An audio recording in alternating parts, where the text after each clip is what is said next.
Salut à tous, la voile en Caraïbes qui là. Pas de temps à perdre, on vous emmène pour 3 jours à destination de Saint-Martin. On est parti avec Chris en Cessna. Voici notre trace à l'aller, à l'ouest des Petites Antilles, pour 1h30, et la carte VAC de Grand Case.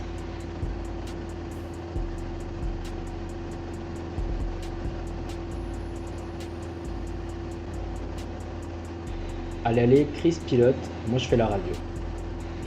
On survole ici Montserrat avec des grosses marques de la dernière éruption volcanique de l'île.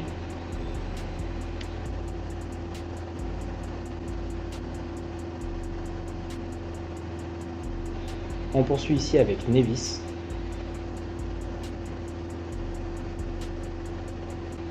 Les conditions météo étaient excellentes, quelques nuages, mais comme nous volions à 6500 pieds, nous étions au-dessus d'eux.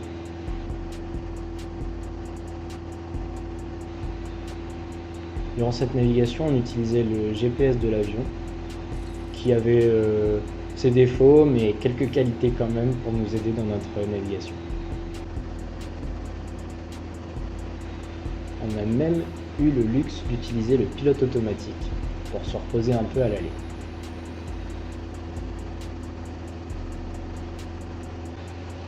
Ici, en accéléré bien sûr, notre arrivée sur Saint-Martin qui se découvre derrière les nuages. Vraiment un moment très émouvant et assez magique.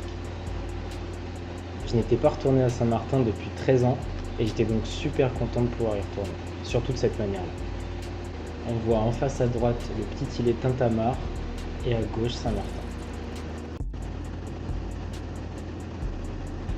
On vire ici en finale sur l'aéroport de Grand Case l'Espérance, côté français, avec des eaux turquoises magnifiques. Les conditions pour se poser à Grand Case sont rarement idéales, avec pas mal de vents turbulents qui s'engouffrent entre les deux reliefs qu'on voit à gauche et à droite de la piste.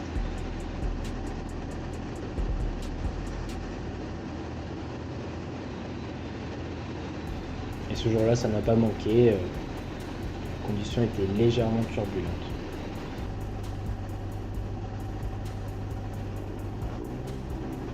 L'arrivée sur l'aéroport de Grand Case est néanmoins stupéfiante. On survole quelques îlets, puis la mer. On laisse quelques bateaux qui mouillent sur notre gauche. Une plage sur la droite. Une petite zone d'habitation. Des reliefs de part et d'autre. Un lagon et enfin la piste.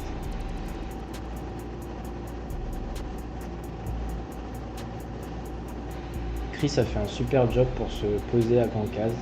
Les conditions étaient quand même pas évidentes.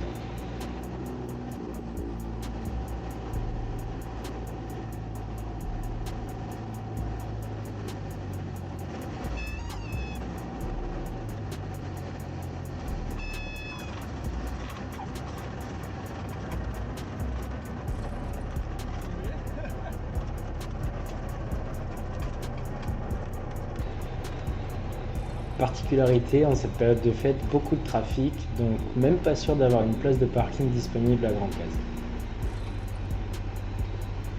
Heureusement, il en restait une seule et nous nous jetons dessus pour la prendre.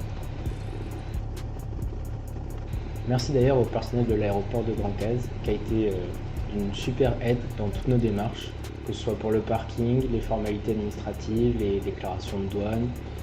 Et on a même eu un petit chauffeur qui nous a récupérés du pied de l'avion jusqu'à l'aérogare. Le midi, on retrouve un pote de Chris et on va manger dans un lolo. Puis quoi de mieux à faire après avoir passé 1h30 les fesses dans un avion qu'aller en voir à Mao Beach, la plage légendaire côté hollandais à Saint-Martin. Vraiment très impressionnant de les voir d'aussi près et surtout de ressentir le souffle des réacteurs quand ils mettent en puissance pour partir.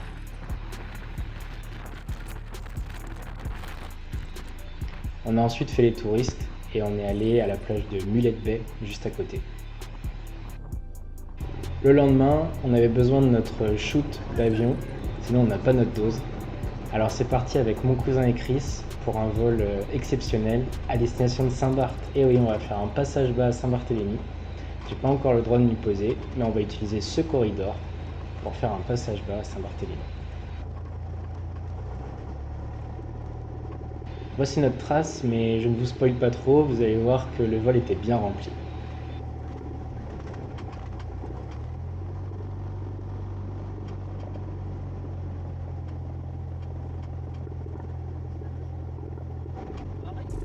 Pied sur les freins, on met en puissance et c'est parti. On décolle de la piste 12 à Grand Case.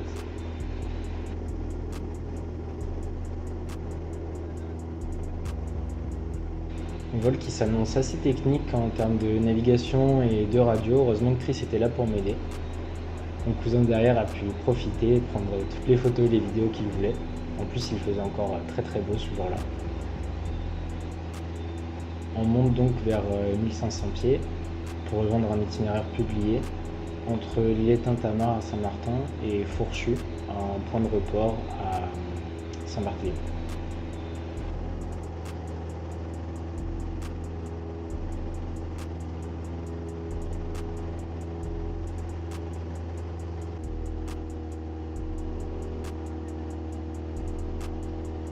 On laisse ici Grand Case et Orient de Baie sur notre droite et les couleurs sont vraiment magnifiques.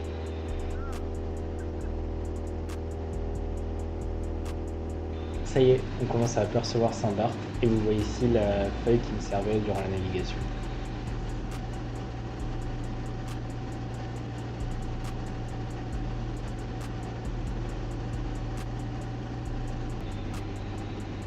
Et maintenant le moment tant attendu, le passage bas à Saint-Barth. Alors c'est pas réellement un passage bas, on est resté quand même à une hauteur suffisante au-dessus de la piste et avec une petite réserve de vitesse au cas où les conditions soient turbulentes, mais c'était pas le cas ce jour-là. Pour moi qui ai tenté d'atterrir des dizaines de fois en simulateur à Saint-Barth, le faire en vrai était vraiment une expérience hors norme, même s'il s'agissait seulement d'un passage. On survole ici le col et puis on découvre l'aérodrome de Saint-Barth. Un grand merci à la FIS de Saint-Barth qui m'a soufflé l'idée, sans qui je pense je n'aurais même pas osé faire un passage. On annonce remise de gaz, assiette, puissance et on attend d'être au-dessus de l'eau pour virer vers Frégate, un autre point de report de Saint-Barthélemy.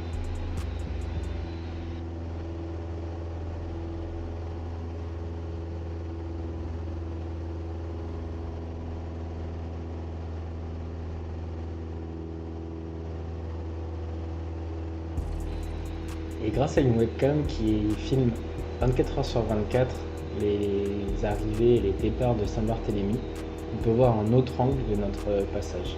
C'est nous, le petit avion au-dessus du col, qui va passer de la gauche vers la droite. 42 piste 10 073 QNH 1010, la compagnie, des petites maisons vers Fourchu et un trafic en passage bas. C'est combien pour les deux trafics là, 10 et 10 c'est qu'on rappelle, principal, taxi de 42. Très bien. Donc Charlie, après le passage bas du 4 Oscar, je traverserai la piste et rappellerai piste dégagée. Rappelez piste dégagée. Et sur les conseils du copain de Chris, que je remercie, on a décidé de faire un petit tour à Scrub Island, qui est une petite île à l'est d'Anguilla, donc au nord de Saint-Martin. On voit ici la grande île d'Anguilla, qu'on va laisser sur notre gauche afin d'aller vers Scrub Island, qui est au bout à droite sur la vidéo. Voici Scrub Island. Alors ce qui est rigolo sur cette île, deux attractions. La première, c'est une ancienne piste désaffectée qui était utilisée par les narcotrafiquants, avec notamment l'épave d'un avion du cartel de Pablo Escobar qui est encore bien visible à côté de la piste.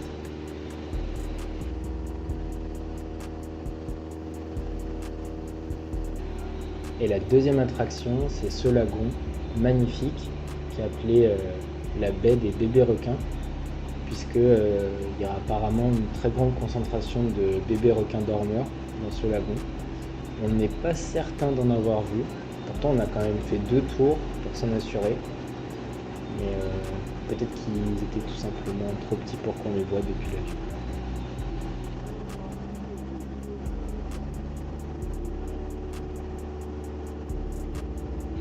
En tout cas, les couleurs de l'eau étaient exceptionnelles. C'était vraiment magique de survoler Scrub Island.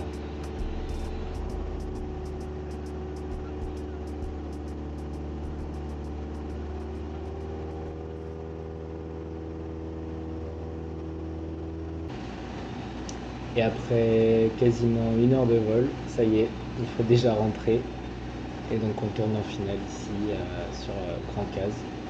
Des conditions un peu moins turbulentes que hier à l'aller avec Chris. Ici, il y avait un petit peu moins de vent et donc c'était un peu moins turbulent.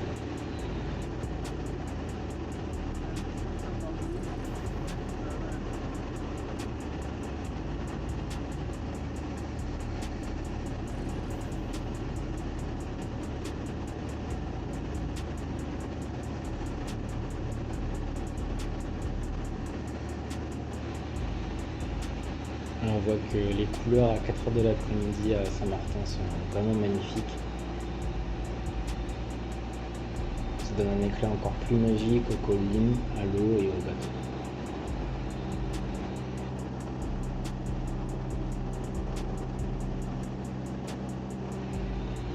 Et si vous vous demandez pourquoi est-ce que je fais une voix off depuis le début, c'est tout simplement parce qu'au départ de la Guadeloupe, j'ai oublié l'adaptateur qui me sert à enregistrer les communications dans le cockpit.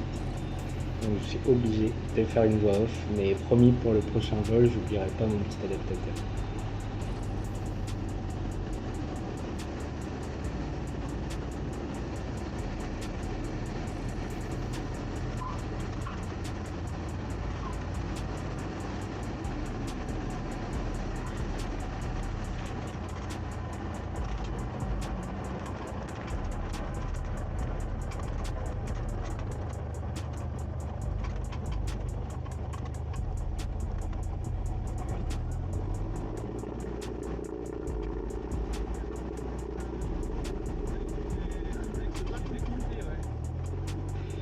Heureusement, on a toujours une place de parking disponible, on est soulagé.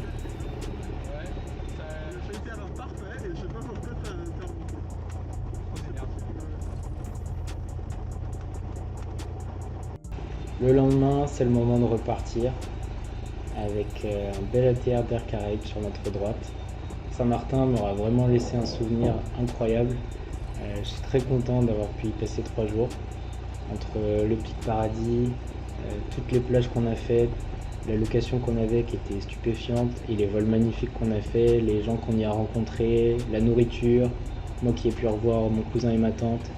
Vraiment, c'était 3 jours mémorables et je suis très content.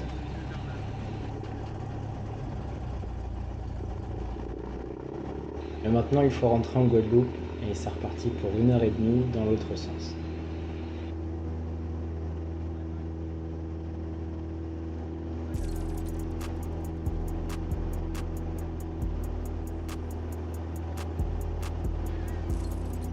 Pour la navigation du retour, ce sera Chris qui fera la radio et je piloterai.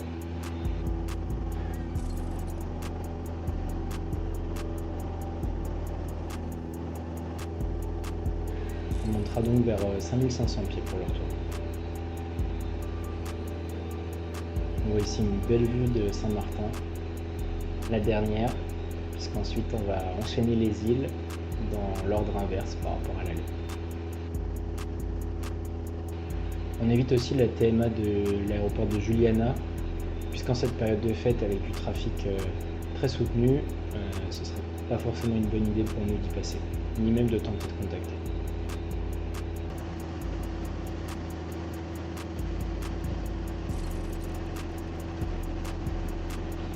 On laisse sur la droite ici 5 hits.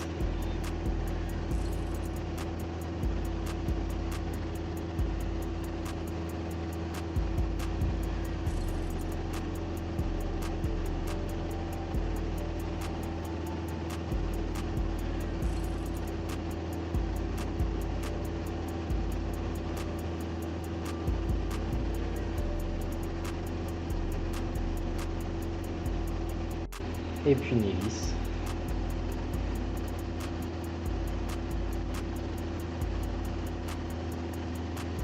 Et puis Montserrat, avec des fumerolles sur le volcan qui étaient assez jolis à regarder vu du haut. Et enfin le nord de la Basse-Terre, en Guadeloupe, avec une eau absolument splendide. C'était vraiment magnifique de revoir ça.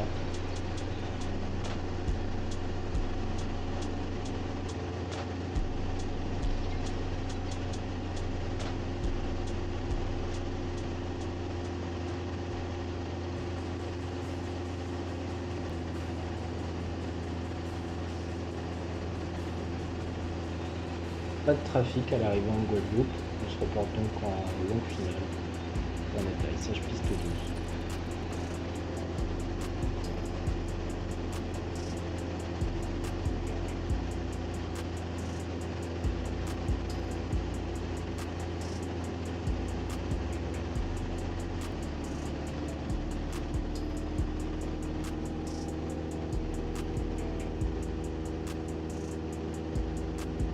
On voit ici sur la droite une zone de mangrove et puis ensuite un peu sur la gauche l'embouchure de la rivière Salée.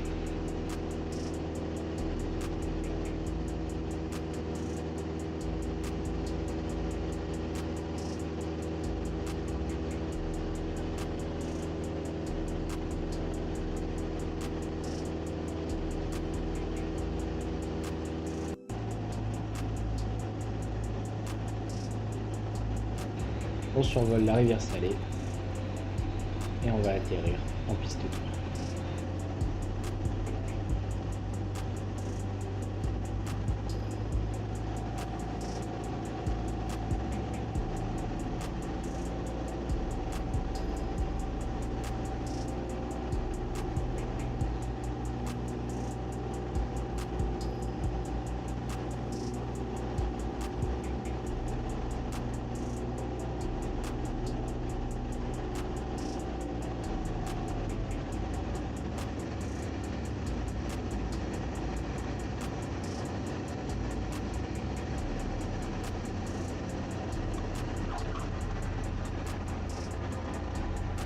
Et voilà, ces 3 jours de vol prennent fin, avec au total 4h12 de vol cumulé sur ces 3 jours. Merci à Chris de m'avoir accompagné. Merci à tous les contrôleurs avec qui on a échangé. Comme pour le Faux-Fol, là, son parking. Pardon? Si tu veux te garer au parking du Faux-Fol, là, le plus simple, c'est... Et à très bientôt sur la vol en Caraïbes. Comme un rond-point. Ok.